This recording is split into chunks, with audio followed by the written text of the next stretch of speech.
Hello and welcome to DarkMouse's Daily Scroll. I'm here, DarkMouse. I'm Thef, and this is the Daily Scroll for Monday, the 12th of August, 2013. Indeed. So here we're going to jump straight into a match, and we found a ranked match, I believe. Yes, indeed. I'm prescient, Yay! apparently. Cool. So today's just another scroll. Another day, another scroll. Sorry for another weekend. I know it says Daily Scroll, but we're kind of busy at the weekends sometimes. Masturbating furiously. Possibly. There's quite a lot going on right now. We should probably explain our situation a little, to be honest. Quite possibly, yeah. Make the point that we are unemployed and, still looking for jobs and everything else. Or if YouTube takes off, if you lovely people choose to pay us, then fantastic. Or if you're not lovely people and you still choose to pay us, then brilliant. Yeah. So we still spend most of our day looking for jobs, which annoyingly takes more time than an actual job would at this point. It does, yeah. Which means that our videos will be up in fits and starts. We'll try and get this one out daily if we can do, but there's absolutely no guarantees of getting that done. That said, I'm opening up with a copper automaton because there's just no other way to open up sometimes. Yay. Because, those things explode, and if that doesn't open you up, then nothing else will. Ow. So I'm playing against a growth player this time round, who unsurprisingly starts with a Veta of the Wild. Those things are quite actually popular. I'm not sure why, and I think I'm feeling spiteful. Yeah, I'm feeling spiteful. That thing's now dead. It wasn't doing any harm. It had a couple of turns on its countdown, but I didn't like it. I just didn't like it. That's fair enough. So it's now dead. Shout out to Pontus, who is playing me this match. Big thanks for the permission to use on YouTube and, bloody good game, actually. Indeed, because now you know by now that we're definitely doing post-production. That will be the format for the next week or so. Give us feedback, comment, message. For the love of God, let us know if you like it or not. Personally, we prefer doing the post-recorded audio because it lets us actually talk about what's going on and not just sound like twats for 3/4 of an hour. Yeah, I mean... To be fair, we sound like twats for 3/4 of an hour anyway, but we sound like informed twats for 3/4 of an hour instead. This is very true. So here we have kind of a little bit of a stalemate going on. I mean, I've got an ultimate to forge, and the stalemate's been broken. That's a wolf. That is indeed a wolf. A lot of growth players use wolves. I can see why. They have a lot of good bonuses. There's a lot of synergy between them. I mean, that one particularly, I think, is the Ragged Wolf, has haste. And there's a Wolf Brethren, which spawns them at the end of his countdown if you want him to. And those have haste, so they'll attack, I think, pretty much straight away. And an Ether Pump is coming out. I got rid of Ember Bombs. So bring an Ether Pump out, which is a good thing, because the more structures I have, the better. Spells and enchantments, brilliant. But if you don't get your structures and creatures out, you're kind of screwed. You see, we were talking earlier on, actually, about scrolls and, Mojang releasing a card game as opposed to, say, Minecraft 2. We were thinking about game sequels in general, and, where does it actually make sense to have a sequel to a game? I would almost say that a sequel to a game isn't something that you plan from the beginning. It's kind of something that just happens. I mean, if you want to make a game and you want to make a sequel to it and you want to plan this huge thing where you know you're having a sequel to it, then, for the love of God, at least end the first game as though there's not going to be a sequel. But leave it so you can... It's a difficult situation, I think. I mean, I personally think that sequels to games can go horrifically wrong. And... Well, as has kind of been proven in, many, many cases. I mean, Dragon Age Origins is a bloody good game. Then Dragon Age 2, oh dear God. I'm going to say 2 words. Final Fantasy. I'm going to say a third. 14. And I'm going to say a fourth. Shit. That's the thing, though. I personally, I played up until the end of Final Fantasy VI. I then and people are going to hate me for this, I did not like Final Fantasy VII. So, I'll let the wash of hate come over me there, and you can feel it just emanating. So now I played 8, and I played 10. I played 10 before I played 8, which for me is kind of weird. But 10 I thought was kind of cool. 10 I liked was good. I liked the Eons and the way the team battle worked. Where you could swap people out depending on their strengths and weaknesses, and you had to really assess what your opponent was doing. And it was really nicely laid out. Your game wasn't cluttered up all the time with these big fucking creatures, because you would kind of wander into random encounters that would take over the screen. And just on an aside, I'm in a bit of trouble apparently.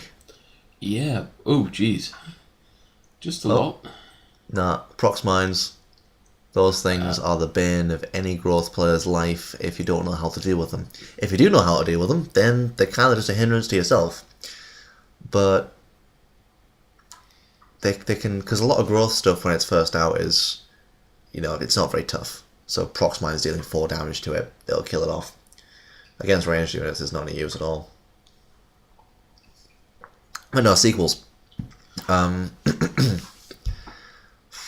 10 was good, but I think after a while, I don't know, do you reckon Final Fantasy's ready to die? Is it still kicking? I think it was a horse that they'd attached electrodes to, and the jerking motion might have still, given the impression of life, but... Necromancy, people! Please, for the love of God, just let it die. Let it die gracefully. No, you can't do that anymore, sorry.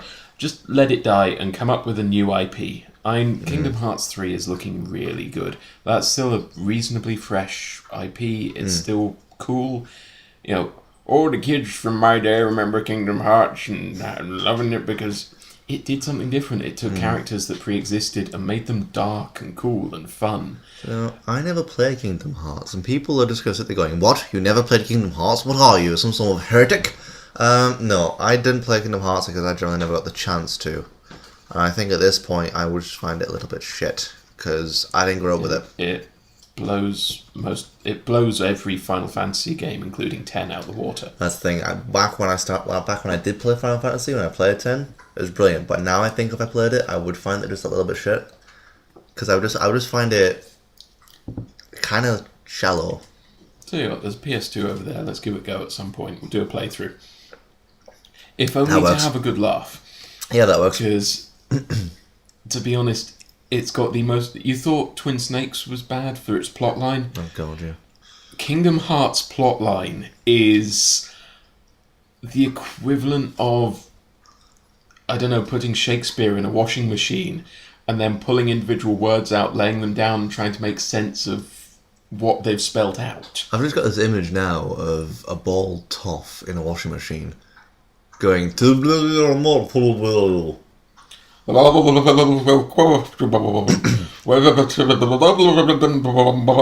Wait, I should stop. We get done for copyright because we're quoting Shakespeare. Oh God, really? I thought he was dead for long enough that it doesn't matter. Yeah, he's been dead quite a few centuries now. Yeah, I sorted that with the time machine a while ago. They never found the body. Felt a bit mean doing it on his birthday, but yeah. Yeah. Either way, yeah, Final Fantasy should just stop and just, come up. Even another game in a similar vein, I've got nothing wrong with JRPGs in general. I quite enjoy some of them. Just stop calling it Final Fantasy. For the love of God. That's the thing. Final Fantasy is somewhat annoying in that it's been going on forever. Well, actually, that's good noise. It means the shortbread will be done soon. So, what's happening in the game, briefly?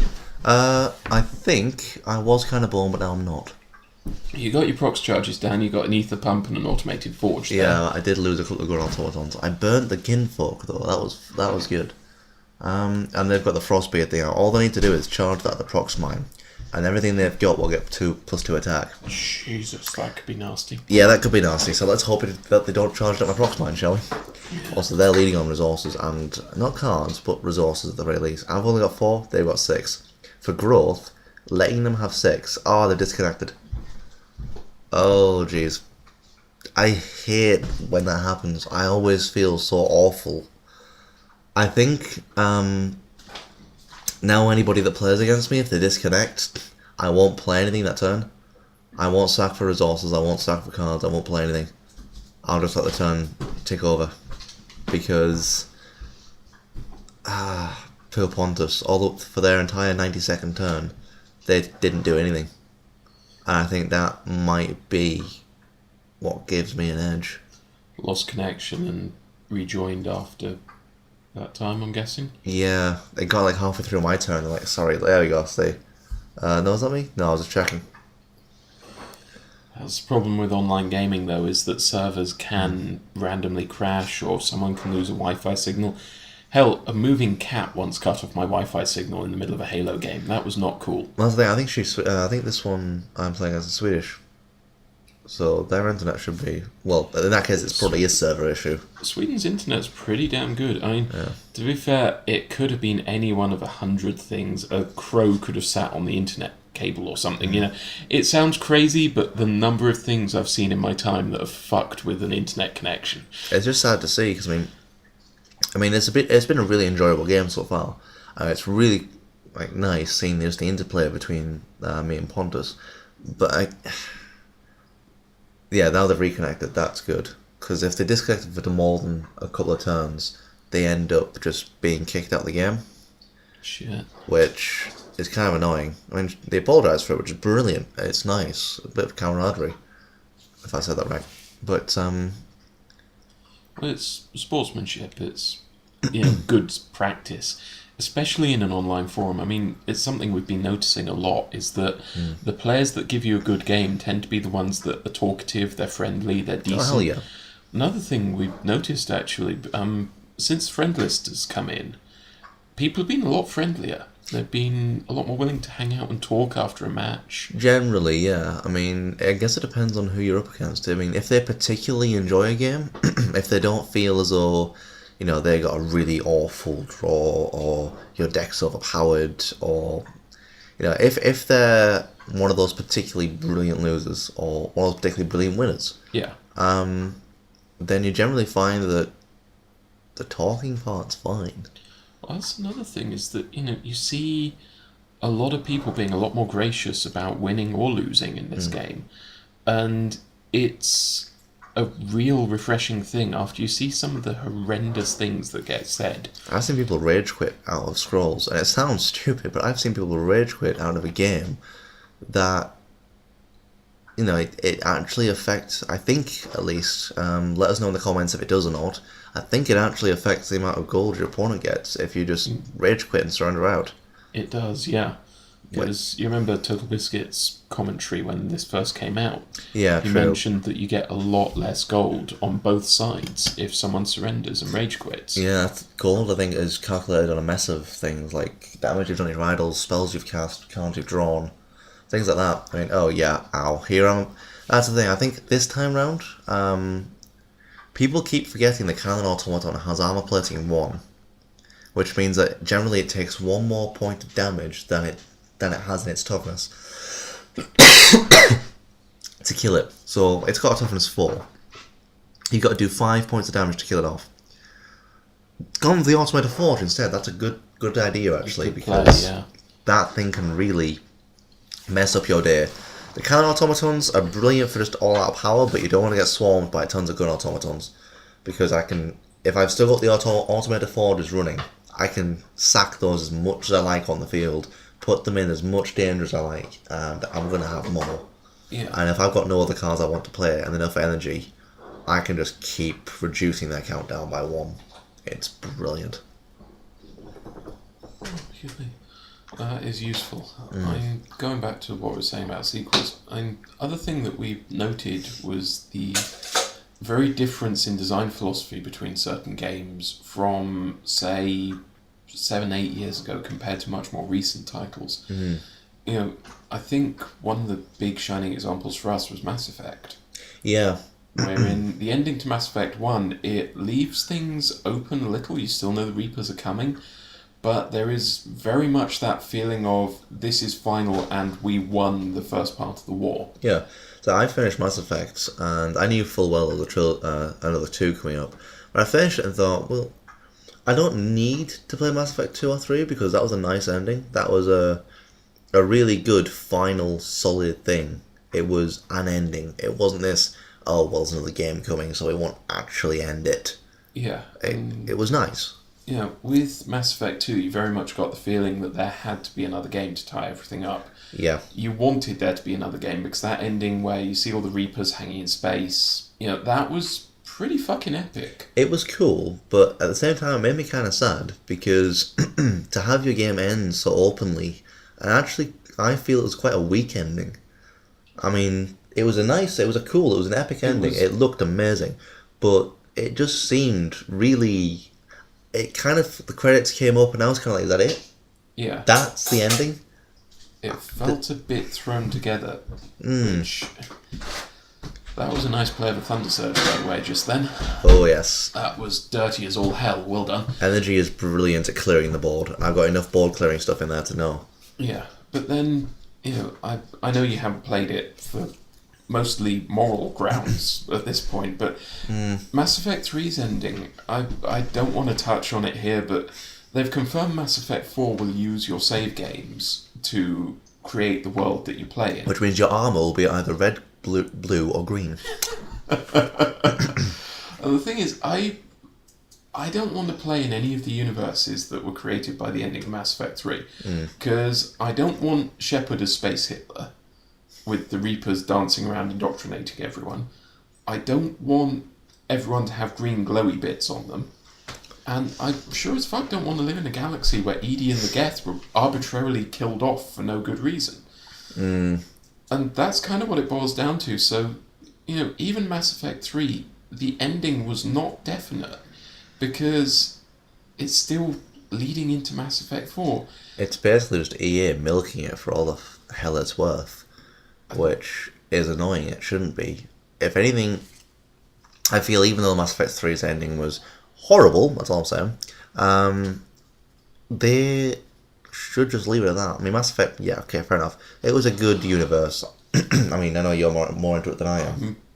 I got massively invested in Mass Effect 1, like, possibly a little too much. I was in a fairly dark place at the time when I started playing it, and it was a good form of escapism. It allowed me to get my head straight in the real world by taking my mind off of everything for a while. And that is one of the real things that games can do for you, some of the real power that they have to help you. Of course, that can also lead to compulsion, which is not a good thing at all, but let's not touch on that here. If you want to know more, go watch the extra credits video about it, because those guys sum it up beautifully. But the Mass Effect universe is astoundingly rich, and for it to be shat on the way it was in... not even in the majority of Mass Effect 2 and 3. Just at the end, that last 45 minutes to an hour of Mass Effect 3. I didn't even mind the kind of, you know, random running around London bit at the end of ME3. I thought that was quite cool, seeing the place I grew up being Goomba stomped by Reapers. But, you know, House of Parliament getting teabagged by Harbinger. That was quite cool, but... I've just got this image of David Cameron being teabagged by a Reaper. It's actually quite a cool image. The Reaper enjoys it immensely. Oh, wow. David Cameron, not so much. Giant salty metal teabags in your mouth. Yep. It depends how indoctrinated he is, because, you know, he might actually have been convinced he'd like it. In all fairness, I don't think it takes a lot to indoctrinate David Cameron, but we're getting quite into politics here, so let's not go too far forward. We're trying to keep politics out of the podcasts for now, unless we specifically say we'll do a politics episode. Yeah, if I decided I wanted to put my foot in my mouth, I'd kick really high. That's the thing. To give you, I guess, a sense of where we're coming from, I'm incredibly politically motivated. DarkMouse is not. I personally have given up on government entirely, and I think it's a waste of time at this point. It's all corrupt. We all know it's corrupt. System ain't gonna do shit for anyone. Whereas I take the opposite view that the more I force my views down other people's throats, the more things might change. So, yeah. I'm glad you don't treat your penis that way. Why would I want to change this thing? I meant more shoving it down other people's throats. Remember, kids, religion is like a penis. It's fine to be proud you have one. It's fine to be proud of what it can do. But do not get it out and wave it in public. And do not shove it down other people's throats against their will, especially not your kids. I'll just let that silence wash over the podcast for a few seconds, and let's move on. Indeed, right. Away from politics now, because it's turned into penis jokes. Cannon automatons ready to fire. Yeah, and I've got another one. Nice. Basically, I have done what I call turtling up. Now, it's not like a technical term or anything, nothing fancy, but when I turtle up, I've basically got both automated forges up and running, and I have 2 cannon automatons down, and some form of barrier protecting the rest of my In idols. this case, the prox mines that you've got running there. And at least 1 or 2 other structures. Because the automated forges are producing gun automatons constantly, and they're protected by everything in front of them. And then the other structures are there just to provide that bit of support, whether it's the ether pump doing 1 damage to everything, the charge coil doing 1 damage to something random, or hell, I mean, what else do I have structure-wise? A lot of useless contraptions. Yeah, or the useless contraption just sitting there being useless. Well, useful, blocking They're things. good blocking units. Yeah. But I mean, other than that, once I turtle up, I'm kind of difficult to shift. Unless you've got enough resources to really make it through. At this point, I'm afraid, I don't think Pontus does. I've basically whittled at least so far 1 idol down to nearly 0. And my automated forges are going to be producing more automatons. And I'm sparking that totem, because I don't like it. You don't get that totem. Sorry. And I'm going to Ember Bond that wolf, because why the hell not? Nice. So at this point, I think Pontus is kind of screwed. But then I've seen it turn on a dime before, whereby, for all I know, Pontus has a Quake in there, and it'll just go, Quick! And I'm like, oh shit. Everything dies. Everything dying would be really bad. Yeah, Quake is a nasty card. It's a quite expensive, like, resource-heavy card, but I think it deals 3 damage to every structure and 2 damage to every creature. That's everything on the board, but it's really nice if you've got nothing on your side and your opponent has quite a bit on their side. Yeah, so, yeah, speaking of glorious sequels and Minecraft, EverQuest Next. Okay, what is EverQuest actually about? Because I've never heard of it before, and all of a sudden EverQuest Next just popped up out of nowhere. God, EverQuest, when I was, like, 12, 13 years old, it was the shit. It was actually, like, the MMORPG to play. I was going to say, it doesn't sound too great if it's just a shit. No, seriously, this was pre-WoW. It was really... It was one of the first big Mamorpagas. Wow, again, speaking of WoW, sorry. Nice combination. Champion Ring and a Kinfolk Brethren and their wolves cleared my top row. That was brilliant. Jesus, yeah. But, yeah, EverQuest was the first kind of big fantasy 3D MMO. It had all its thunder stolen by WoW when it came out, but it was originally the cool thing. EverQuest 2, not so much. It was a bit... Well, no, to put it bluntly, it was fucking weird. And it was not particularly good, but a lot of people kind of my age, slightly older, are big fans of the original EverQuest. I remember at high school a lot of my friends played it. Yeah, it was a really interesting, cool RPG. And it kind of embodied the whole gamer sat in a basement eating Doritos and drinking Mountain Dew, but Although none of my friends were like that. Yeah, but the community was very much neckbeard in its ways. But good neckbeard, friendly neckbeard, at least from what I remember of it. And how times have changed. Hey, I shaved my neckbeard off this morning. But, yeah. Fundamentally, though, EverQuest Next is looking pretty damn good. I like the idea of an MMO that actually has intelligent AI, not just go here and kill orcs, but go here and if you happen to kill orcs, the Orc King will get pissed, summon a huge alliance and come after you and try and take you out. It's one of those adaptive environments type thing whereby it's not just you reacting to what your environment does, it's your environment reacting to what you're doing to reacting to what your environment does. The particularly cool thing is that they've got this procedurally generated underground area that you can dig up terrain is supposedly in its entirety destructible. It's voxel based, isn't it? Yeah, Yeah. it's voxel based. If they pull it off, and remember, we've seen the kind of processing power that Minecraft takes. We can no longer record Minecraft using a high-end computer Yeah. because it takes that much power to run. If they can streamline this and make it work, the underground exploration might actually sell me on getting a license for it and playing it. Sweet. I might look into it. It sounds quite cool. It looks like a lot of fun. It's something that I'll be very interested to see where they go with it, because what they're promising is incredibly ambitious. Like, ridiculously so. And scary alien noises. But yeah, That means that the hub is done. that means the shortbread is done. Nice. Slightly overdone. Shortbread! Yeah, Shortbread! That's what I mean. They've already got a lot of structures and creatures out. Jeez. And the growth structure is really useful. Vitality well, when it appears, heals their stuff by 1.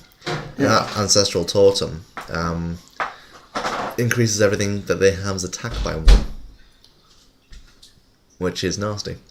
Particularly if you combine that with the Great Wolf and the ability for its attack to go up by 1 for every wolf there is in the field. Which is quite impressive, really. The synergy in a growth deck is ridiculous. That's the... It's, Shortbread's a bit crumbly. yeah, that's all good. To be fair, growth does synergy very well. I think energy is just about straight up offensive nastiness. It's what would be a burn deck if it was in Magic. Well, it is a burn deck. Yeah. I mean, you've seen me use Sparks, Burns, Thunder Surge, Violent Dispersal. I think it's the only resource type, the only faction in the game that has a straight up destroy target unit card. Hell, you've reduced damage to 1 for the next 3 rounds. You have armor plating, you ignore the next round of damage. Too bad, I straight up destroy you. Ooh, that wolf just fucked you over badly. Yeah, the wolves in the growth decks do that. They are really, really good at just killing everything. You have to kill them quickly. Otherwise, they build up and you are kind of screwed. At this point, I'm kind of thinking, what do I do next? It's one of those... There's quite a few things I could do, but at the same time, there's a lot of things I probably shouldn't do. Because one wrong move here can really spell it. In all fairness, that's true of plenty of other rounds. I decided to try and kill off, do as much damage there as I can. Which, yeah, it did actually manage to kill those guys off. Which got rid of the wolf for me, nicely. But they've got 9 resources. Pointers is swimming in resource. More so than I am. They can cast anything from their hand. Anything. In as many different combinations as they like. And I'm at that mercy. Because if they get rid of a bunch of my stuff all at once, I've got no recourse other than to just hope that they don't get a good draw. Which, yeah, happens. Very sorry. I think Scrolls with its draw is interesting. It's utterly arbitrary, but it's... I don't know. I want to see the algorithm they use for the randomization. I really do, Oh, because... it's a really simple one. Yeah, but... Like, if I'm playing a regular game of Magic, tabletop cards, I can only blame myself for bad shuffling. Yeah, ditto. As much as I might rant and rave about the fact that I've been land starved, I hate being land starved. In a computerized game, it's one of those, how well shuffled is it? it's completely randomised. As in, any card has a chance of coming up. I'm assuming that they've done it like that, because Well, otherwise yeah. it wouldn't be fair. That's the thing, though. I don't know. It would be interesting to mess around with that with other programs as well. That'd be quite cool. Chance of this bullet hitting the enemy. I mean, I have a magic app that actually gives you a sample draw of cards. And you can keep on drawing your cards and see which one will come next. Fair enough. And I'm pretty sure it does the same thing, where you have an equal chance of drawing every card, if that makes sense. Fair enough. Yeah, they've probably got something similar to this, and it wouldn't surprise me. Yeah. I think my Scattergunner is a little bit screwed. Yeah. Possibly- yeah. Oh, yeah. Ooh. Sacrificing a wolf to take out the proximity mine. And now my turtling is starting to get holes in it. Yeah, you've got a lot of stuff ready to blow up there. I do. The problem is I still can't get down to getting rid of that ancestral totem. Yeah. I can now, because I can just burn it. But I think actually what I end up doing is burning the vitality well. Yeah. Because that can't heal them anymore. That makes more sense at that point in time. It does, yeah. And I drew a Violent Dispersal as a result of that burn as well. Nice. That burn is a brilliantly nifty card. 4 resources, it deals 3 damage to a target unit. And if it kills that unit, then you draw a scroll. Now I think you can target any unit, so if you tag that with a couple of order cards and a couple of growth cards, whereby when the enchanted unit is killed, you draw X amount of scrolls. You can be drawing three scrolls or upwards for burning your own creatures. Or hell, for enchanting your opponent's creatures with that, and then burning your opponent's creature. Yeah. As long as you've got the resources to do it, it's a good way of getting scrolls out. Because there's nothing more important in this game than keeping your hand fresh. You've got to have a very strong position to be able to go into any round with no cards in your hand. I've done it in plenty of times with a hand with a situation that is nowhere near strong enough for it. But it's kind of a case of you've got to be able to play stuff down. And you've got to have the scrolls. It's finding that balance. I'll make the point here. Why is your gun automaton purple? Oh, they poisoned it. They used... And that was a frost gale. Oh! And now the scales have really tipped because that's all the prox mines gone, that's one of the automated forges gone, and that's one of my gun automatons gone. That cost Pontus 2 resource. That was dirty as fuck.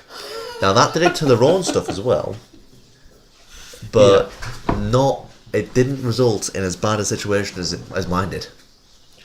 That was nasty. That really was. Yeah. And let's say she's got enough resource now to really be able to come back from this. Now, I think the Gravehawk is an interesting choice in a growth deck. Gravehawks benefit from having Gravelocks in the same deck as them. Because for every Gravelock on the field, Gravehawk Outcast gets +1 attack. Which is really useful considering Gravelocks get bonuses for other Gravelocks as well. So the more of those you have hanging around, the better, really. Nice. And as my Incendiary is doing its work. Cool. Incendiaries deals 1 damage to each structure? 3 damage to each of my opponent's structures. Nice. Because it's a nice, nifty little structure removing card. I mean, you've got Violent Dispersal, destroy target unit. Tick Bomb, 3 resource, destroy target structure. Now, the only deck that really uses structures as heavily at all, is Energy. Growth has a couple of good ones, the Ancestral Totem, the Vitality thing, the Junkyard. Yeah. I mean, I've only seen one player use a rat scroll, ever. Oh, you've seen one now then? Yeah, I've seen one person use a rat scroll now. And they didn't have a Junkyard out. That's a weird thing, as far as I can remember. It's a bit strange. Yeah, I think I killed it though. Might be why. So there are rat scrolls out there. It's just, for some reason, you get I've checked it out. In the pre-constructed growth deck, you get 3 Junkyards, but you don't get any rat scrolls. You don't get any bunny scrolls either. No. That's kind of annoying. That's kind of sad, because I would actually buy a growth deck for bunnies. Yeah, I was gonna, because I think I'm being coerced kind of into doing a wolf bunny deck, which I don't mind. It's a new deck, it's something different to do. I'll do it instead. If you really want to.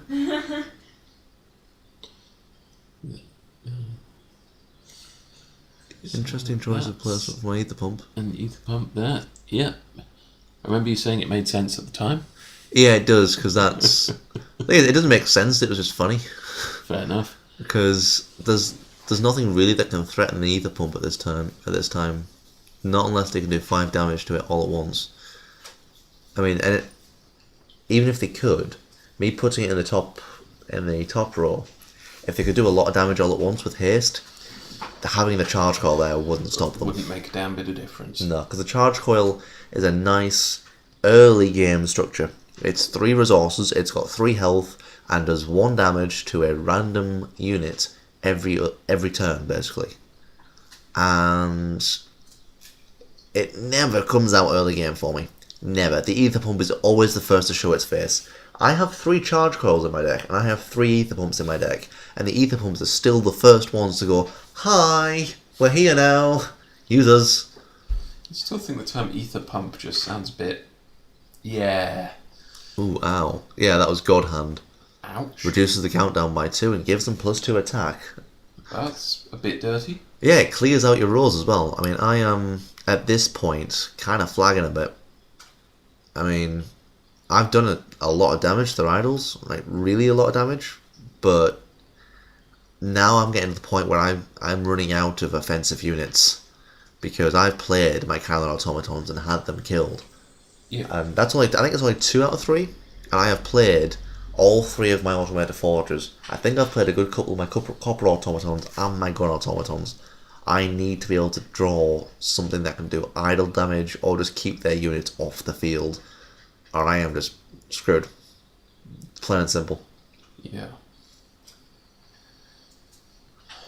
So speaking of sequels, going back to the kind of overriding generic statement throughout this game, because we need something to kind of discuss while we're waiting around for turns to switch over and stuff.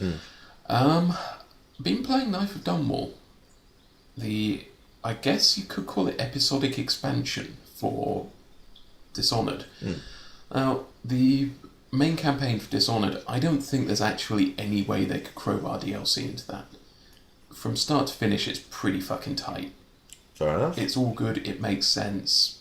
It just feels like it shouldn't be messed with. Knife of Dunwall has you playing as one of the main villains from the game, but it kind of makes him quite the sympathetic character as well. Because, yeah, it's touched on that at the very start he kills the fucking Empress, but mechanics-wise, you see that through a cutscene through his eyes. You don't get to do it yourself. And that felt very interesting, because it was almost like he didn't have a choice. Well, I guess if you're a contracted assassin, you kind of don't have a choice. It's your living, isn't it? Yeah. It's just the way you make money. It was an interesting design choice, though, because I know a lot of people, when they saw that you got to play as Dowd, said, "Oh, well, it'd be cool to be able to kill the Empress and play that bit where you're playing, where you've got Corvo up against the wall and the Empress is there trying to defend Emily and all that kind of stuff."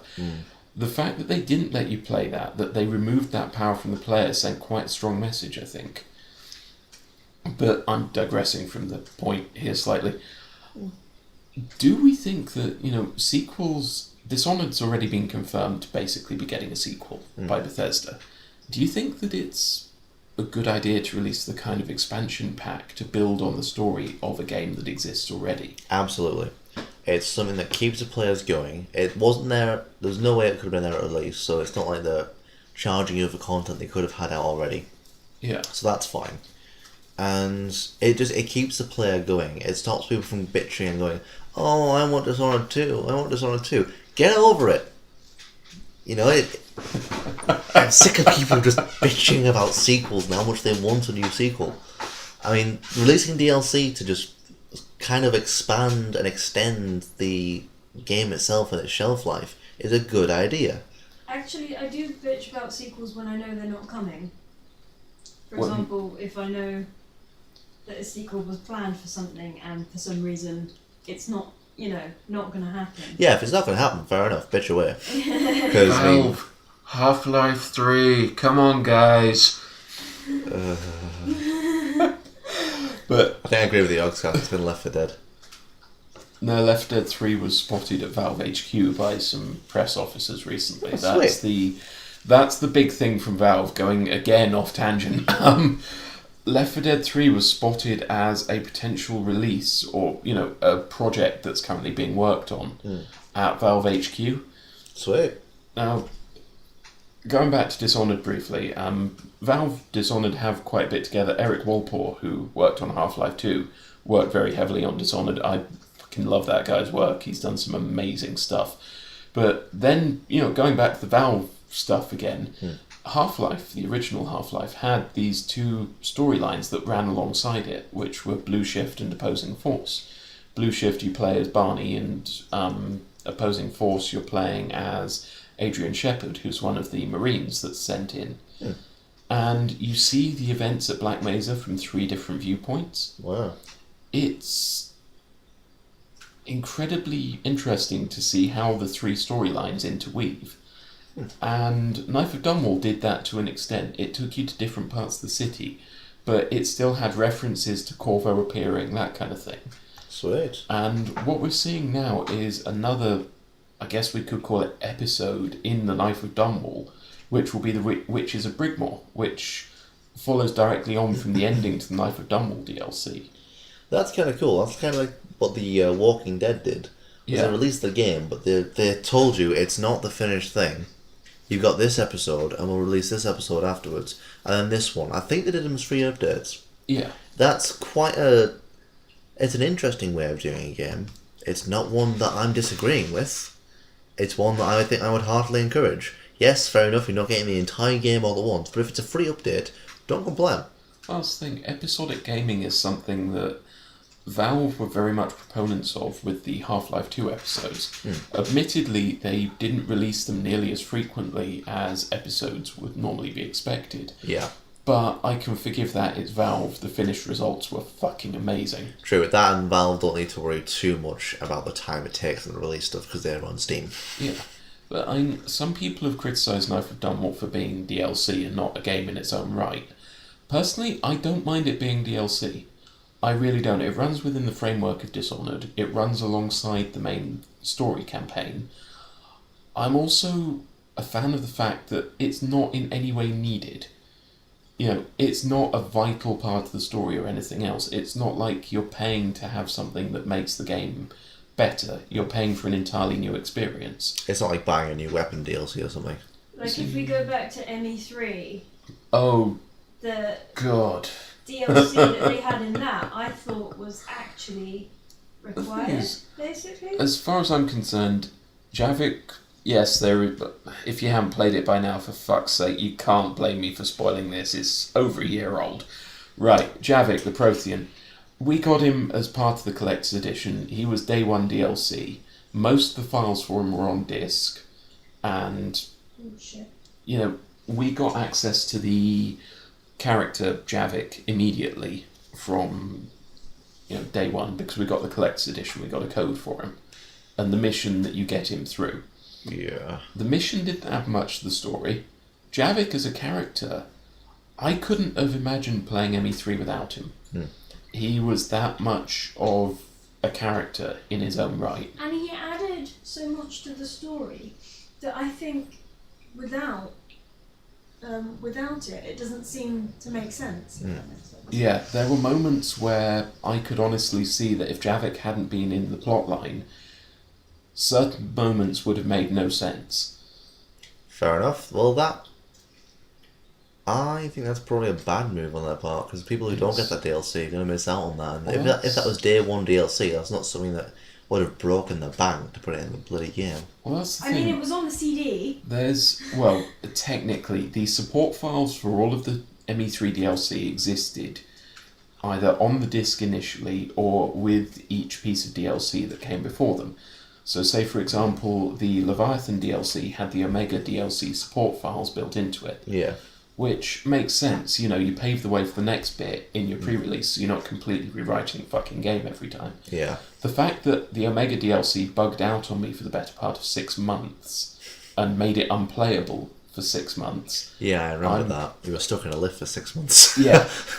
I'm not even gonna... Don't ask about how I went to the toilet. My poor Shepherd, she was stuck there in the lift for 6 months, and that's just really bad, But yeah, that all the DLC for ME3, with the possible exception of Omega and the Citadel DLC, felt like it was vital. I mean, you don't find out about the creatures that made the fucking Reapers unless you buy the DLC. Yeah, which kind of it's a little bit screwy. That business practice can blow me. You know, I've just got an image. I would I've got not agree with that. I've got an image of EA now just knocking on the door going, we have one blowjob to administer to Mr. Thef here.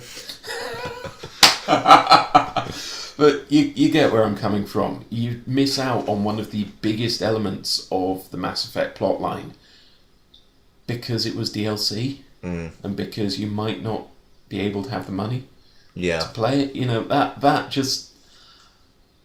Dear God, EA, what the fuck are you doing? Making money, unfortunately. Now, I think that... So you are headed towards the end of this game at meteoric pace at this point. Yeah, they've used rallying, though, which means that not a lot of my stuff's going to live very much longer. But I think... So one way or another, one of you is fucked within the next few turns. Yep. There we are. Okay. And yeah, I know which one of us it is. Because I've just drawn Violent Dispersal, and I know that my gun automaton is on 0 countdown, and that idol's got 2 damage left on it. That gun automaton has 2 damage to give. Bye bye, Wolf. Sorry, Pontus. That's game. Good game as well, though. That was an impressive game. That was brilliant. I think Scrolls allows some really good tactical cinematic battles, and I think that's why it's caught the imagination as much as it has. Oh, yeah. Because it's not just throwing down cards, it's really cool looking shit happening as well. Oh, hell yeah. I We think... were saying about a year ago that Magic the Gathering, they should do. Yeah, exactly what Scrolls has done, basically. Yeah, so sorry Magic, but Scrolls got there first. Now if you do it, it's like, yeah, but Scrolls was there first. So, They did it first. It's fine. And I have a new friend as well. So Yay, new a friend. shout out to Pontus, my new friend on Scrolls. Hello! It's getting to be a bit of a novelty, because all 3 of these guys have asked about which channel it is. so, quite cool. Big love for the Void Hive here, which is lovely to be able to say to people, you're going to be online. Yeah. Also, one thing I want to mention to those guys that we have played against and that we've basically talked over the game with, I do pay a lot of attention to the game I'm playing at the time. This is all post-production, and we're trying out a couple of different formats to see how it works. If you feel we're not paying enough attention to the game that we're recording of, like the audio for, then let us know. Let us know what we can change, how we can change it. We're new to this, so we're just finding our feet. Yeah. I believe we're coming up on a shop. You're looking at your stats there, and we're in the store. We are indeed. Because this is the scroll, so I should be able to buy a scroll, and I can indeed buy at least 1. And I think I'll buy 2 or 3, so what do I get? I've got myself another proximity charge, because I don't have enough of those. And another Thunder Surge. That gives me a 3rd one, but I only really use 2. So that's not that useful. So, let's sell off a few things. And what did I sell? What am I going to sell? That is a catapult of goo, indeed. Sweet. So, now I get to buy another one. And what will I get? Of course, we've got in the just for you. Another prox mine, don't need that. Yeah, they sell avatars. That is one of the things I don't like about scrolls, but hey. It's Another a tick bomb! Yay. I don't really Right. use the ones I've got. That's all from us, guys. Thank you very much for watching. We'll see you next time. Bye. Hello and welcome to DarkMouse's Daily Scroll. This is the 6th episode, and we're going to... fuck. Well, that's a glorious start to the episode, isn't it? Sup, bitches? I'm Thef, he's DarkMouse, and welcome to today's Daily Scroll for Monday the 12th of June. Indeed. August.